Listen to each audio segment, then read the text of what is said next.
There's a lot to like in Mark Walton, and the first thing I think of, and I'm going to go right from what Derek said about when you look at him on the film and talk to him, how do you evaluate his ability to handle the run game at the tight end position?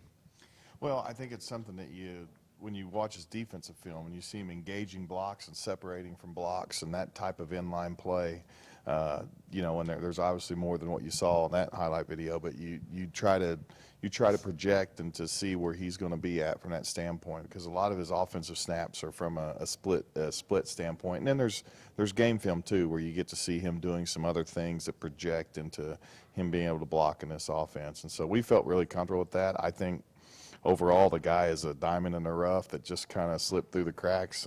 Maybe he's way down there south and not a lot of people got to Yuma.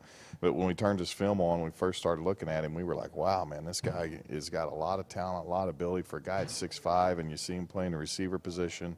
You see the athleticism, the adjustment to the ball in the air, and boy, there's a lot of he's a little raw on some things, but there's a lot of potential, and he's got a high ceiling. The other thing obviously we saw a lot of video of him running routes, making tough catches in traffic, and that also, Derek just mentioned it, the use of the tight end in your offense moving forward, and certainly with a guy with that kind of talent, the tight end can be a prominent part of your offensive package. Yeah, there's no doubt. You look at a guy at 6'5", 220. The blocking part of it, he's going to need to learn. He's going to need to learn technique and learn those things. But that's the part you can teach. That's the good news.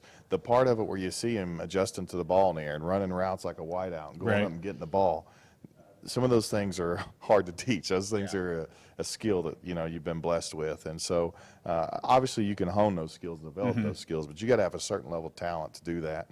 So I feel really good about his top end potential. I think he's going to be a really good player, and he's really hungry to be a player. He's really into football, and he's excited to be here, man. He kind of came on late for him, and he got this opportunity right at the end, and he's as fired up as he can be to get here and get started, get to work.